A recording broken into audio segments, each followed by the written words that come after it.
중국의 뻔뻔하고도 치졸한 만행이 수면 위로 떠올랐습니다. 서해상에서 한국 몰래 수작을 벌였다가 들통나버렸기 때문인데요. 한국과 중국의 경계선이 아직 획정되지 않은 잠정조치 수역에서 버젓이 석유 시추 작업을 하려고 했던 것입니다. 그런데 일각에서는 중국의 이런 만행이 단순히 석유를 얻으려는 경제적 목적이 아니라고 주장하고 있습니다. 진짜 속셈이 따로 있다는 얘기인데요. 여기에는 중국의 세계 패권 야욕이 숨겨져 있었습니다. 해상 영유권에서 우위를 점령해 해양대국의 부활을 꿈꿨던 것이었죠. 사실 중국이 세계 여러 나라들과 영해 분쟁을 벌인 것은 어제 오늘의 일이 아닙니다. 걸핏하면 남의 나라 영해를 침범해 자국의 영토라고 우기는가 하면 어족 자원을 싹쓸이해 전세계의 골칫거리가 되어왔는데요. 중국은 왜 이렇게 하는 짓마다 민생짓만 골라서 하는 걸까요? 오늘 20km 거리에서는 해상의 무법자 중국이 왜 그토록 바다에 목숨을 걸고 있는지, 그리고 대체 무엇을 얻으려는 것인지 자세히 알아보겠습니다. 지난달 14일 서해를 순시하던 업지도선 무궁화호가 수상한 구조물을 발견했습니다. 확인해 본 결과 중국 측이 설치한 이동식 석유 시추 구조물이었는데요. 이에 대한민국은 크게 당황하고 말았습니다. 그 이유는 중국이 석유 시추 구조물을 설치한 위치가 다름 아닌 한중 잠정조치 수역이었기 때문입니다. 잠정조치 수역이란 지난 2002년의 한중 업협정에 따라서 설치한 수역으로 아직 대한민국과 중국의 경계선이 획정되지 않는 수역을 말합니다. 다시 말해 어느 누구의 영해라고도 지정되지 않은 곳인데요. 영해 주인이 정해지지 않은 만큼 이곳에서는 업을 제외한 다른 행위는 일체 하지 못하게 돼 있습니다. 당연히 지하자원 개발이나 시설물 설치 등은 하지 못하게 되어 있는 것이었죠. 그런데 중국이 이를 어기고 이곳에서 석유 시추를 하기 위한 구조물을 설치한 것인데요. 이를 본 우리 정부는 굉장히 없다는 반응입니다. 그도 그럴 것이 지난 2005년에는 우리 정부가 군산 먼 앞바다에서 석유 시추를 시도할 당시 중국이 영해 침해라며 거세게 반발해 석유 시추를 중단한 적이 있기 때문입니다. 말로 내외로 남북이 따로 없는데요. 더욱 황당한 것은 중국이 이곳에서 석유 시추를 시도한 것이 벌써 두 번째라는 점입니다. 지난 2008년에도 중국은 잠정조치 수역에서 석유 시추 시설을 설치하다가 우리 정부의 항의를 받은 적이 있었는데요. 잠잠하는가 싶더니 14년 만에 또 다시 활동을 재개한 것이었죠. 이에 우리 정부는 즉각 국가안전보장회의를 열고 대응 방안을 논의했습니다. 그리고 두 번이나 막무가내식 불법 시추를 시도한 중국의 엄정한 대처를 하기 위해 이번에는 사건의 주체를 해양수산부에서 청와대 국가안전보장회의로 격상했습니다. 이에 지난 5일 NSC 실무조정회의에서 이 안건이 상정돼 논의가 이루어졌는데요. 그런데 이 자리에서 더욱 충격적인 주장이 제기됐습니다. 중국의 속셈은 단순히 석유 시추가 아닐 수 있다는 주장이었는데요.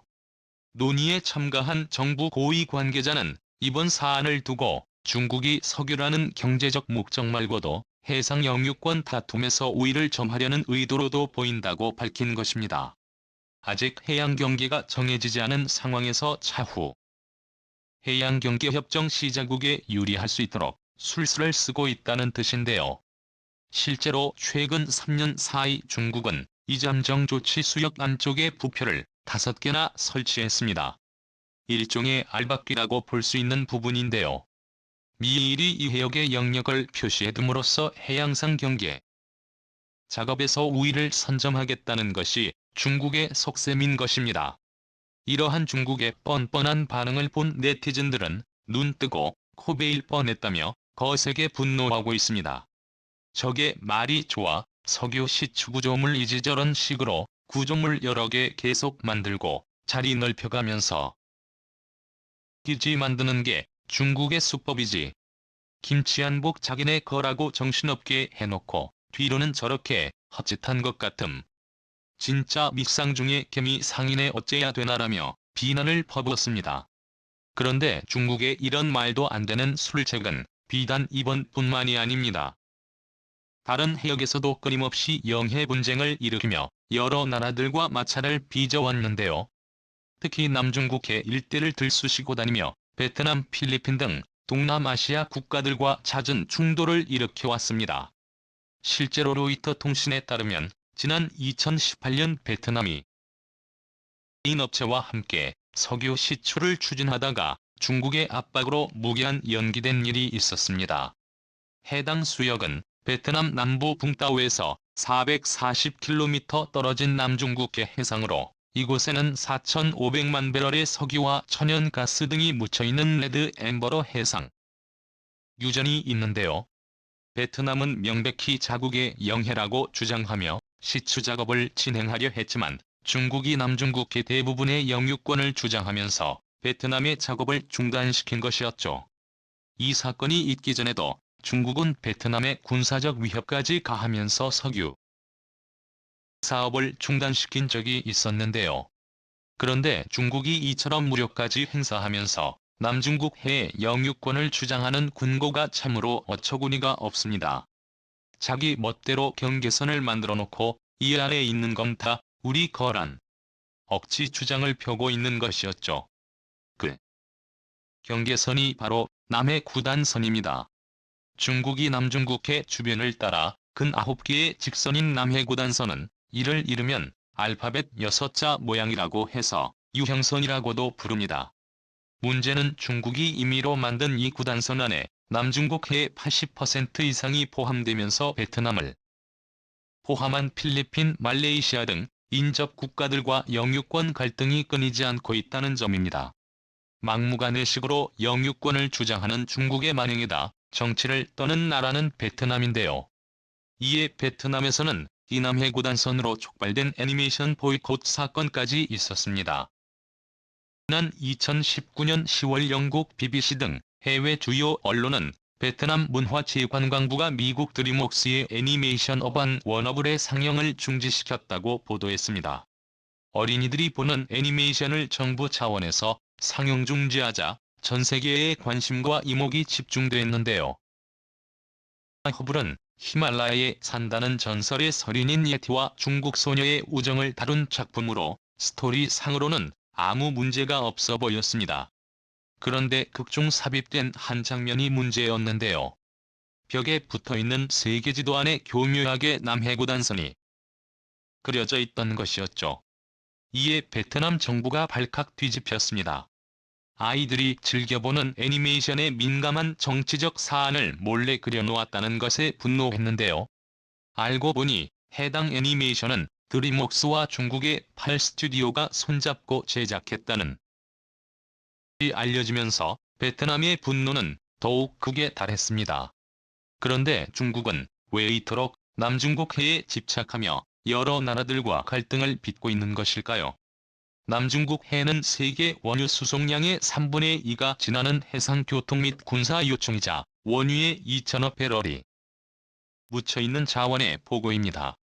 결국 현물 생심이 눈이 먼 중국이 이곳을 독식하기 위해 말도 안 되는 경계선까지 그려가며 싸움을 걸고 있는 것이었죠. 그런데 중국이 남중국해를 차지하려는 이유는 비단 자원에 대한 욕심만이 아닙니다. 중국은 더욱 한 야욕을 품고 있는데요. 그것은 바로 남중국해에서 군사적 통제권을 행사해 미국을 제치고 세계 패권을 갖겠다는 야욕입니다. 이를 위해 중국은 남중국해 암초에 인공섬을 만들어 군사기지화한 상태였죠. 그러자 미국도 가만히 있지 않았습니다. 중국해 주변 국가들을 보호한다는 명분 아래 군사활동까지 감행하며 중국을 견제하고 있는데요. 결국 남중국해는 중국과 미국 간 패권 싸움의 새로운 내관이 된 것이죠.